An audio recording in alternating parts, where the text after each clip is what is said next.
28 Şubat'ın biz gerçek adalet sağlanması istiyorsak sivil toplum kuruluşları o zamanki medyaya beşli çete hesap vermeden kesinlikle 28 Şubat'ın biteceğine inanmıyoruz. Bunlar bugün de devam etmektedir. 28 Şubat'ta 15 Temmuz'da bildiğiniz gibi Fethullah darbeye kalkışma hareketi yapmıştır. 15 Temmuz'u yapanlarla 28 Şubat'ı yapan zihniyet hepsi de Amerika ve İsrail'den beslenen bir zihniyettir. Dolayısıyla bunu çok iyi anlamamız gerekir.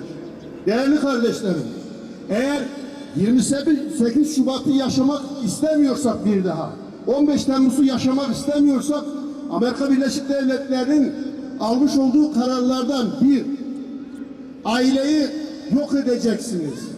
Ki onun için bazı kanunlar çıkartıldı. Eğitimi yok edeceksiniz, öğretmenin değerini düşüreceksiniz. Üçüncüsü de manevi önderlerin sözlerine şüpheye düşüreceksiniz. Bu üç tane kararı bugün uygulanırsa piyasadaki durum bellidir.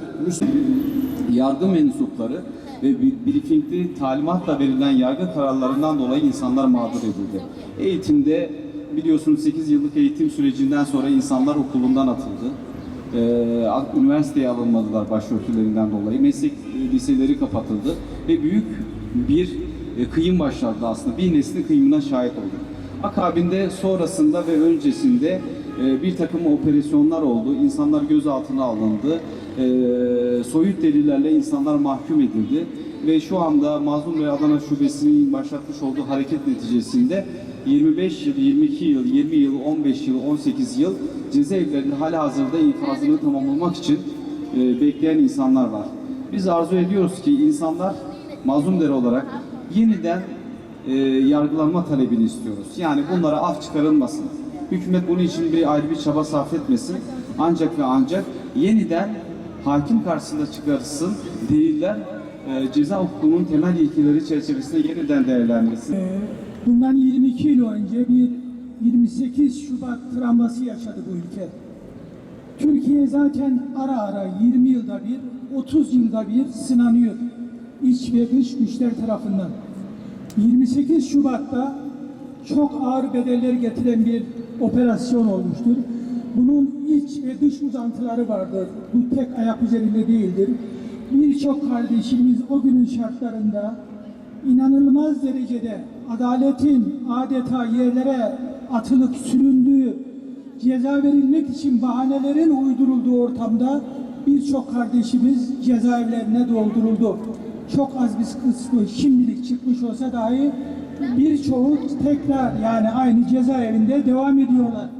Bizim talebimiz bu kardeşlerimizin madem ki 28 Şubat operasyonu bir operasyondur, madem ki gayrimeşruluğu ispat edilmiştir, o zaman cezaevindeki kardeşlerimizin de tekrar yargılanmasını talep ediyoruz. 28 Şubat yıl dönümünde 22 yıl oldu. Darbeci, cuntacı sistemin bir sloganı vardı.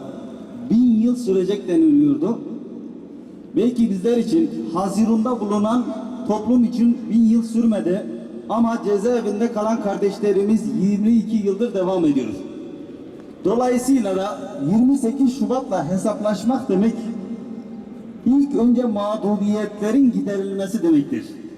Bunu bir defa açık açık belirtiyoruz ki bu mağduriyetler artık bir an önce bitsin. Bu ülke artık mağduriyetlerin, zulümlerin, haksızlıkların topyekün sürekli anıldığı bir ülkeden ismi anılmaktan çıksın. Biliyorsunuz geçen gün Mısır'da Sisi Cuntası 9 tane kardeşimizi idam etti. İşkenceyle, elektrikle bir şekilde onların üzerine bir suç isnat etti. Dosyaları çocuklara zorla imzalattırdı. Evet, 22 yıl önce bu dosyalara benzer, bu zulümlere, haksızlıklara benzer bir şekilde bu kardeşlerimize de dosyalar imzalattırdı. Dolayısıyla bizler şu anda sözü fazla uzatmadan bu zulümlerin, haksızlıkların bir an önce bitmesini istiyoruz. Şu anda yargının medya ayağının dosyası Yargıtay'da bekletiliyor. Acaba kimler tarafından, hangi güç tarafından bekletiliyor? Niçin bu dosyalar açılıp da yargı süreci başlanmıyor? Dolayısıyla yetkililere buradan sesleniyoruz. Bir an önce bu zulümler, bu haksızlıklar bitsin. İnsanlar çocuklarına kavuşsunlar, insanlar torunlarına kavuşsunlar, insanlar artık mutlu olmanın yollarını arasınlar kendilerine. Bugün meşhum 28 Şubat postmodern darbesinin 22. yılı. 28 Şubat 1997'de ilan edilen Milli Güvenlik Kurulu kararları ile Türkiye, kararların ilan edildiği günle adlandırılan 28 Şubat sürecine girdi. 28 Şubat sürecinde Türkiye'nin zaman saati cuntacı bir yapı tarafından ters döndürüldü. Türkiye miladi 2000'li yılların eşiğinden 1950 öncesine taşındı. Ortada tek adam yoktu ama kurullar diktatörlüğü vardı. O kurullar diktatörlüğü tarafından İstanbul sokaklarında sarıklılar kovalandı, haklarında şapka kanununa muhalefetten dava açma garabetinde bulundu. Üniversite önlerinde genç kızlarımız tesettürüne el uzatıldı. Çarşaf giyen bayanlar, her tür hastayı tedavi etmeye yemin etmiş doktorların bile ağır hakaretlerine maruz kaldı.